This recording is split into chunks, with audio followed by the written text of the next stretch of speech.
Hi, my name is Corey May. I've been pushing keys since about BFA when I came back to World of Warcraft. By now I've pushed on every single class, meaning I've made every single class at some point in the past couple of years. And the next one that I'm really excited about after playing a lot this weekend is Evoker. So basically I just want to sit here and talk a little bit, ramble a little bit about what I think about the class, what I think is good, what I think is bad, and what I'm most excited for.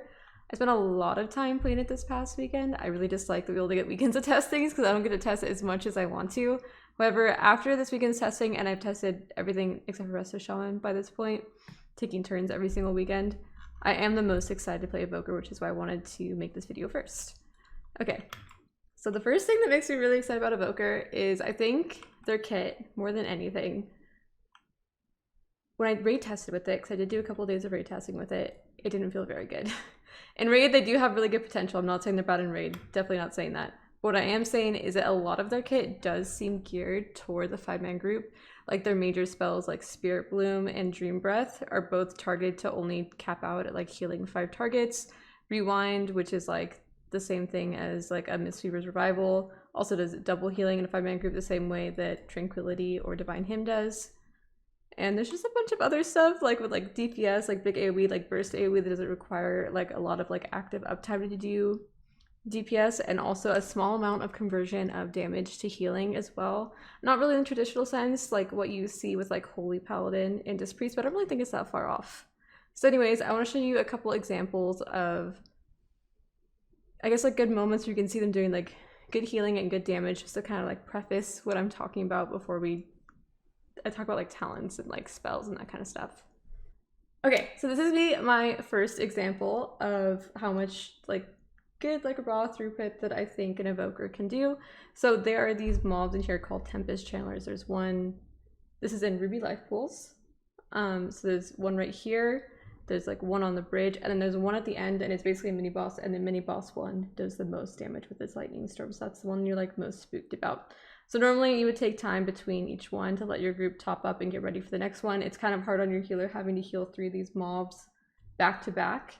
So it's, you know, you want to have a healer with good throughput. There's definitely some classes that I was struggling a bit more on, but then I didn't feel that way on Evoker at all, which was really nice. Granted, this is only a 10 and it's not, doesn't have fortified or anything on it. You can still see like this is just like one of the regular mobs, and you have to do like 30k HPS to get through it. Everyone is still half HP. So I heal one right here. We're still half HP right now, and my tank doesn't carry. I'm just gonna run into the next one. And she's basically, her third cast is going to be the lightning storm right there. So because of that, the first thing I've done is I've activated stasis right here. If you don't know what the Evoker spells are, I'll go over them a little bit later when I talk about talents. I know that not everyone has had the chance to really like dig deep into the Evoker spells, especially if you aren't able to like log on to beta. Just reading about them on Wowhead or watching someone is not nearly the same as playing it yourself. So sorry if you're getting a little bit lost, but I'm basically just trying to use this time to like highlight how much healing Evokers can do and how good their kit is for a 5-man. So Dream Breath is like a frontal cone, and it also has a hot effect. So it's like it does instant healing and then it does healing over time. And you have 2 kind of like bigger buttons, Spirit Bloom and Dream Breath. And I usually always veer towards starting with Dream Breath because it has the hot aspect to it, and then doing Spirit Bloom second because that's all instant healing. So when we go in, we press Dream Breath. We immediately we spiked like 80k for a second there, and then I'm going to cast Stasis, which is going to make my Spirit Bloom go off instantly instead of having to empower it. We're going to go up to like 70k HPS, and still the group isn't top. This stuff requires like a lot of healing, these mobs. And there's still like a couple more ticks. And as you can see, the 3 orbs here mean that I have fully stacked my Stasis. So I could hit Stasis right here and top the whole group, but I'm saving it because I don't think I need it yet. I'm going to end up using it anyways because it's going to expire before the next one, and so I just end up activating it. Yeah, and then I'm going to get ready for the next one. So the next one is, I think they're roughly about 30 seconds apart. It's kind of hard to tell on beta when you don't have like all the timers and stuff like that. So to get ready for the next one, the first thing I'm going to press is Zephyr. Zephyr is an ability that you can get it as Devastation or Preservation on the left side of the tree. It basically just makes it so you and only 5 members, like I said, it's like AM, but it only works on 5 people.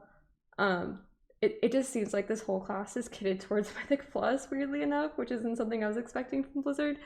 But anyways, so you and 5 people around you, so the perfect amount for Mythic Plus, are going to take 20% less AoE damage. So of course this won't work for any like dot damage. It'll basically work for anything that avoidance works for. So this works for that. And because of that, I'm not even going to press Dream Breath. I'm not even going to press Spirit Bloom. I'm just going to do some like minor healing on the group and save those other things. It is a little bit less than 30 seconds apart. So it'll require some planning to make sure you have enough healing for each thing. But having Zephyr, and since we went into this one topped, unlike the last one, and I also pressed Rewind there, that was enough to just have Zephyr and Rewind. So for the next one, there's a talent. So you can see me casting Fire Breath right now. So Fire Breath is traditionally an AoE button, but there is a talent that makes it so that when you charge up Fire Breath, you get 4 stacks of this buff right here. Flame. So Fire Breath causes your next living flame to strike 1 additional target per empower level. So I like to use this spell. Primarily it's good for AoE damage, which I'll show you later, but also if you want to get ready for some kind of like incoming like bursty damage, you can precast it and the buff lasts for 20 seconds.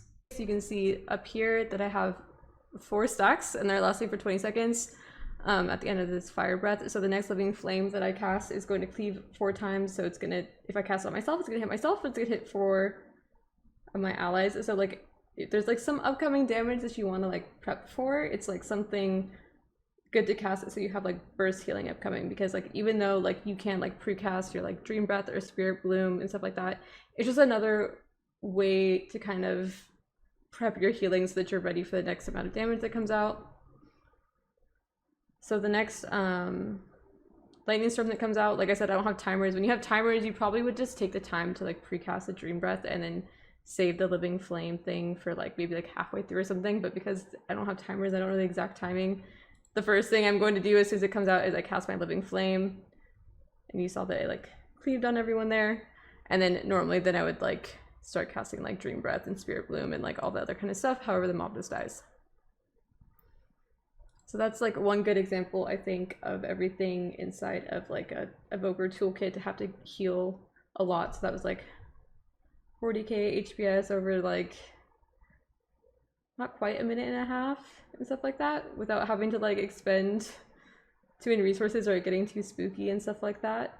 So yeah, that's just like one good example. I wanted to show you like all the tools that Evoker has.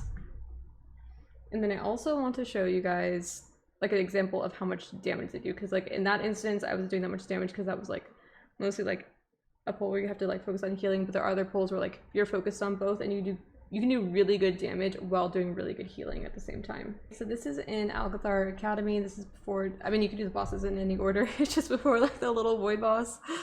So these little void lanes, they just all stack up. When you do your AoE, the main thing you do is you press your Fire Breath, and like I said, that gets you your 4 stack here. And so that living flame could be used offensively or defensively. So most of the time you aren't using it defensively and you're using it to do damage, because then the living flame is going to hit 5 different targets as well. Your living flame is going to do more damage when you have healing stored up. So you can see down here I have this little wall that's like tracking it. I'll talk about that a little bit later because it's a talent.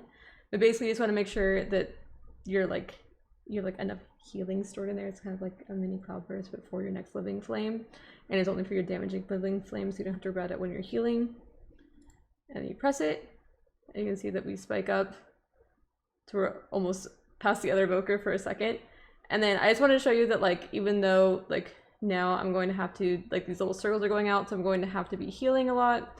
This isn't just some pack where I'm just constantly DPSing the entire time, but I'm still maintaining 40k DPS and like 30k HPS, just to give you an idea of that.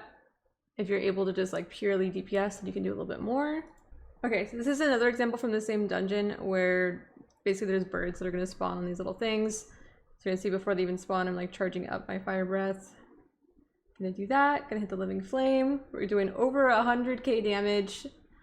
And then I'm just DPSing the rest of the time and maintaining a lot of DPS because I'm not having to heal at all. Also, I activated Trinket there, but most of the damage is my damage as well. So that one, cheating a tiny bit.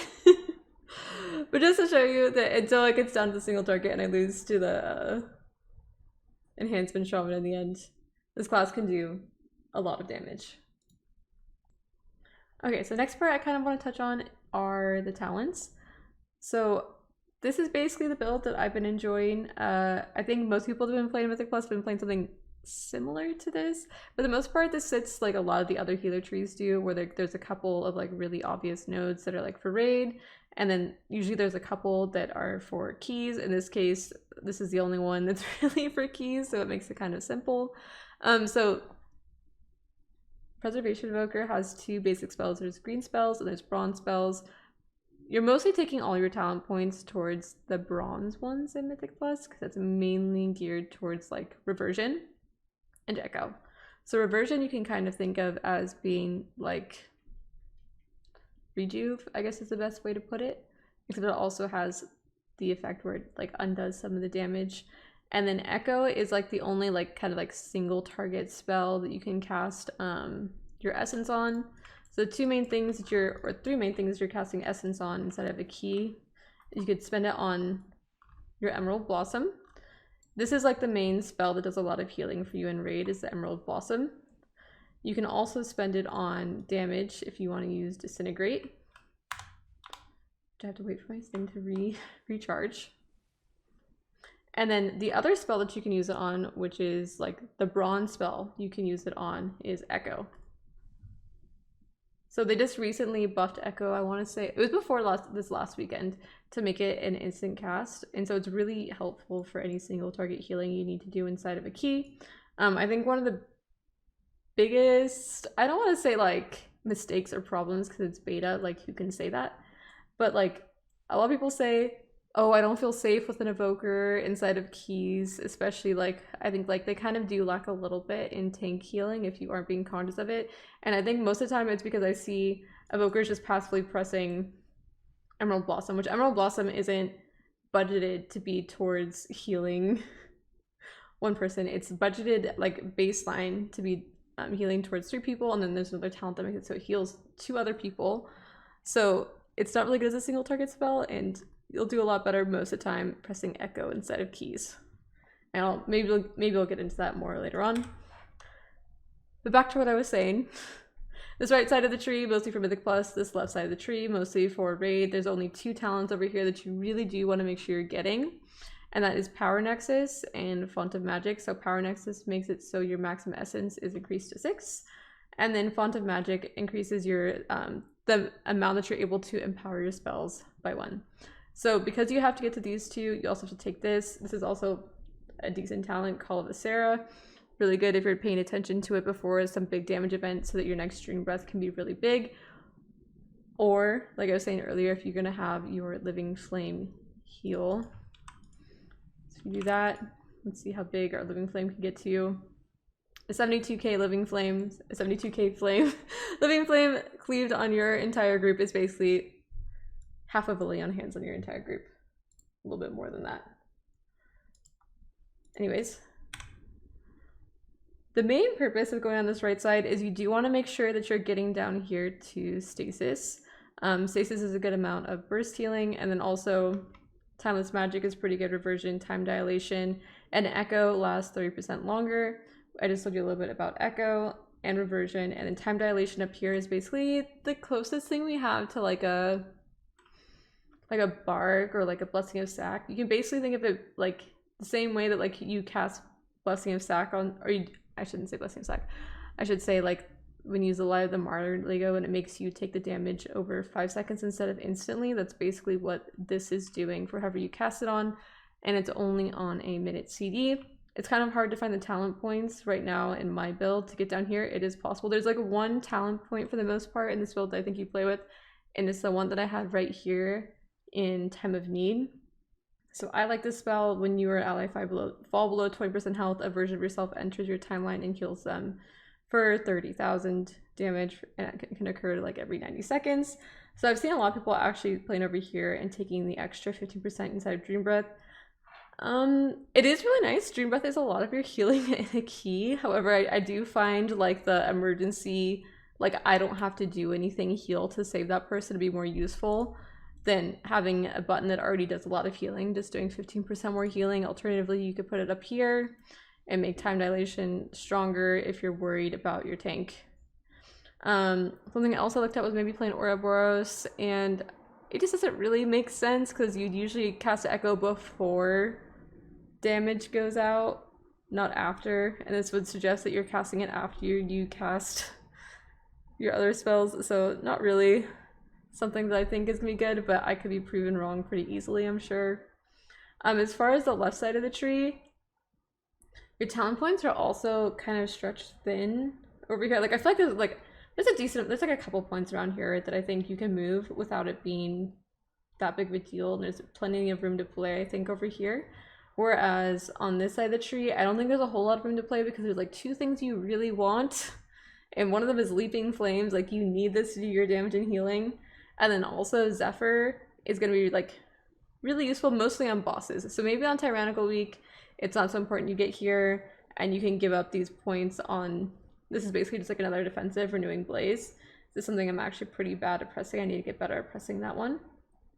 But the things that you might want on certain weeks, down here you can get an Enrage a spell. You do have to spend like 2 extra talent points to get down here. Unravel is something that does damage, like a lot of damage to a shield. So like that Tempest Channeler, the like mini boss I showed you in my healing example video, it does do a shield that you have to break like every like 25 seconds or something. And if you don't break the shield, then it like does so much damage it basically just like wipes your group. So maybe on like a fortified week, you'd want to make sure that you're getting a talent point over here to make sure you can break that shield. There's like a magic DR that you might want here. What else is there? Green spells restore 5% more health. That's like not a terrible spell. Like even though I said like we're putting a lot of talent points in here, the majority of our actual like strong like group-wide healing that's more relevant on Tyrannical Weeks is going to be green spells. However, I think Tyrannical Weeks is when your talents are stretched the most thin over on this side. So I don't know if you'd have a lot of freedom to get there. I mean, like the two, like these talents are the easiest to give up because I don't feel like Rescue is that amazing. However, having the additional charge of Hover is really good for your mobility. Hover gives you like a nice speed boost, and it also allows you to cast while moving. Well, some spells, it doesn't allow you to cast your Empower spells, like the ones that you would actually want to cast while moving. It only lets you do like Living Flame and like Disintegrate and stuff like that. But it's still better than nothing. Yeah, but for the most part, I feel like they have a really good kit, some good options to deal with different like damage patterns and whatever you throw at them. And even outside of that, they just have like a really good kit overall. And then I also wanted to mention their 4-piece. So when powered spells increase Reversion's chance to critically strike by 25% for 6 seconds, and Reversion Healing has a chance to make your next Living Flame cast instant and deal 20% increased healing or damage. I feel like this is kind of reinforcing what I was saying, that this spec feels just like built for 5-man healing, because both these spells, I mean, Reversion is something that you're definitely pressing a lot inside of Raid as well. However, the second part of this, the Living Flame thing, I think is definitely more relevant to 5-man content. It definitely just aligns really well with like where we're spending our talent points and how we're healing in Keys already. Having instant cast Living Flames inside of Keys is really nicely. I don't know why I said nicely, but you get what I'm saying. So the next thing I kind of want to do is go over a couple like boss fights that I think show some good things and some bad things about this class. So this one is in the new dungeon they just released this last weekend, which is No Code Offensive. It's actually one of my favorite bosses. I think Evoker is both really fun and really frustrating to play on this boss at the same time. First of all, there's a lot of area denial during different parts of the fight. You have to heal a lot when things are going out, when there needs to be movement, and you also need to go around and collect these orbs because these increase your healing and damage done. So you're gonna see me running around picking up the orbs and getting ready. There's gonna be like, when he reaches 100 energy every single time, there's gonna be a lot of AoE that goes out, so you have to have a lot of healing ready. This is also on Tyrannical, so this boss is even harder. We put Tyrannical and Fortified on this key. So I use Stasis, I use Dream Breath, and then I'm gonna press Spirit Bloom. You can see my little guy that's helping me heal spawned as well. And then making sure that I use Verdant Embrace so that my healing is also healing the squishiest target, which is of course the Hunter. Right after that goes out, this target spell goes out, it does even more damage. And then during this entire time, you have to be running around and basically just like picking up these orbs, and I'm fighting my DPS for it because they want to do the most DPS, so they're going to try and steal them from me just to make this fight even more fun. The part about this fight that gets really frustrating on Evoker is this amount of movement. So while I'm moving around, like when I'm looking back and watching it, because I just started playing it, it's like what I should be doing while I'm running around like that, I should make a casting Emerald Blossom because people are gonna be too spread out. I should just be putting Echo on everyone so that the next heal that I do is going to replicate on the people. So looking back at it while I'm running around, I could have put 3 Echoes out so that my next heal is just like twice as effective, since it would make it repeat onto them, but I wasn't doing that. But looking back, that's something I could be doing. Instead, I ended up casting an Emerald Blossom. This was before I really started like looking at how much better Echo was, because this is like my first day playing. But now I have a better idea. So this is where it starts getting frustrating, is like, so we have this going out, so like I can't, before this I couldn't really get to my Hunter. And now that damage just went out and there was so much movement, I was trying to keep up my stacks. You can see there's only 6 seconds left on my stacks before they fall off. So I only have like 6 seconds of buffed healing before I go back to just like a regular amount of healing, because I wasn't able to refresh my stack towards the end. So right after that one, I pressed rewind immediately. One thing out, Living Flame. I'm going to Verdant Embrace someone so that I'm linking our health pools, because there's a talent that makes it so. Where's that talent? So that Verdant Embrace temporarily bonds your life with an ally, causing them to heal. Either you receive also heal the other person for 40%. So like this also works with like health pots and stuff like that. Or also if you press your Emerald Communion, it also will transfer that healing over to them. So that's really nice, and I'll end up using that later as well. But I always want to make sure I'm doing that because a lot of free healing. But you saw there that because my Hunter was like far when all that was going off and I didn't really get to top him, he did have to turtle, and like right now, because it's like that area denial and he's stuck over there, I couldn't even heal him during that time. And that's a part of Evoker that gets really frustrating. We wiped this boss a few times, and a big part of that was because so often he would be on the other side, like getting orbs or like making room, because the melee were taking up all the space in the middle, that I'm just constantly having to run around this boss room in order to be able to reach him. Obviously, like when you get like more coordinated and people are more used to playing with an Evoker, this won't happen as often. Yeah, like right now it's just like I'm not getting to do a lot of healing. I am just running around and I'm struggling to make sure that we're all going to be topped when all this damage is going out. It's a lot of damage on a tyrannical boss. Like maintaining that much HPS for this long is a lot. And he does this AoE, he's about to do it again after he does the next set of circles. Like, he does the circles, and he's already started channeling his AoE while these circles are going off. And as you can see, my Hunter, again, was not in range of me. I cannot reach the monk right now, and so he's also going to die. And so that's where Evoker gets a little bit frustrating. Looking back at this, I would want to find a way to squeeze in closer to melee. I don't know how we could do that with like the overlapping circles and stuff. It's hard because you want to make sure, it's like Calandra, you want to make sure the orbs aren't hitting the boss, everybody wants to spread out. But then like those overlaps of damage that are happening and like the low range on Evoker, and this is no surprise, it's their biggest weakness. Like the fact that you can't reach people on bosses like this, and you need everyone to be in this frontal cone in front of you for like my Dream Breath that just happened, and the monk was like too far away, the Hunter was too far away, so he just dies. Granted, we kill it, and there's some great tools that I could have used here. One thing I forgot to use on this as well is I never used Zephyr, which is like the avoidance AoE that I was talking about at the beginning of the video. Like I said, this is like my first day playing it, but I learned some valuable lessons from doing this, mostly about having to coordinate with my group about range. In this same dungeon, there's another boss that's just as frustrating as this for range. Duo boss, we wiped to this boss a lot on a 15 tyrannical. It's really overtuned.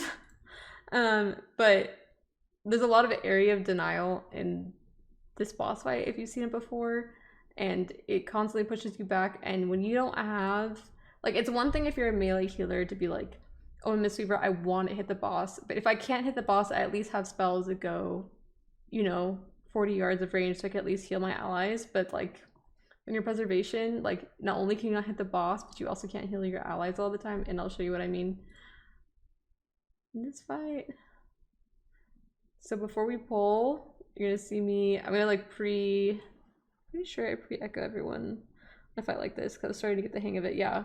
So something useful you can do before a fight like this, where you know you're gonna have to do a lot of healing, is to pre-cast echo because it lasts for a long time on everyone. And then as soon as the first bit of damage went out, I just pressed reversion, and then I got reversion on all 3 targets for free. You can also have 2 stacks. If you put echo on someone and you cast reversion on them, normally you can't stack reversion. You can actually have 2 stacks of reversion on someone if you cast echo on them first, which is pretty cool. It's a lot of overall healing. Yeah, this boss so far, not so bad. The first 20 seconds, not so bad. But then you'll see as time goes on how bad it is. So the biggest problem right now is I'm having trouble healing my demon hunter this entire time. Like, he's getting railed. I have to stay here to heal my demon hunter. I'm trying to get over here to heal my hunter. We all get pushed back. I can't heal my tank. I can't heal my demon hunter. Luckily, the Windwalker is staying over on this side. But it's like really hard to stay in range of everyone. Yeah, demon hunter's over here. Like, he doesn't really look that far. Like, he doesn't even look that far, but again, he's not even in range of me. I couldn't even heal him. Right now I can't heal the monk because he had to run out of that. So if he got hit with something, I wouldn't be able to help him out. Just like little things like that. It's really hard for me to even stay in range of the tank right now. Tanks are invincible, basically. So it's, and hopefully they stay that way. So it's like not that big of a deal. But like later on, like you can see me constantly just getting knocked out of range and having to run around and putting myself in harm's way, just trying to get back in range of my DPS the whole time. And they're basically just doing their best to live. And so this fight is a little bit extreme. They're most likely, I really hope, going to change a lot about this fight. But yeah, fights like this on Evoker are super duper frustrating because not only is this, like, Evoker isn't terrible at single target healing. I think it's not the worst, but there's definitely others that are better. But like that kind of fight while also having this much area denial, really frustrating on Evoker. Again, still really optimistic about it, but a fight like this just screams absolute hell on this class. Basically everything I wanted to say about Evoker. I'll probably have more to say about the class the more I play it, probably like more specific things about how it heals and stuff like that, but that was just more of like an overview of what I think is really strong and is really weak. The last thing I do want to mention is, as of right now, and I didn't want to put this earlier in the video, but like as of right now, if they do keep the change where we have more HP, we take more damage, and they don't end up buffing like overall throughput, I think the earlier part of the video where I was talking about the amount of throughput that Evoker has in a 5-man group is going to become really, really relevant. Like, there are a lot of healers right now that I think have no problem healing keys. And when I say right now, I mean last weekend. We were last able to test them. However, I am suspecting this upcoming weekend, a lot of classes that we're thinking would be good.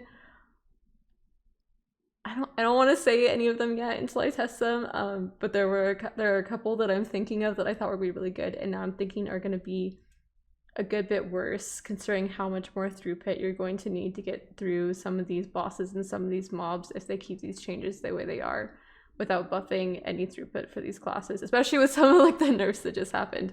So we'll see what goes on. But yeah, that also has me feeling pretty optimistic about this class, as well as the fact that I just think it's really fun to play. I think anytime you can convert damage to healing, like obviously like this isn't as direct as some of the others, but I do like the different things, like how you can use fire breath. It does direct healing, and also you can use that 5 stacked for damage or healing. I love thinking about that kind of stuff and like being able to plan that kind of stuff out, and just the ways that you can like stagger your CDs. You have so many CDs and so much in your toolkit. For a 5-man, yes, you're a little bit limited by your range and it's a little bit harder, and you have to think about it ahead a bit more, like with like planning out your CDs and like pre-putting echo out and things like that. But I think like once you get it down and you understand it, that the class can be really rewarding. So yeah, thank you so much, and let me know what you thought.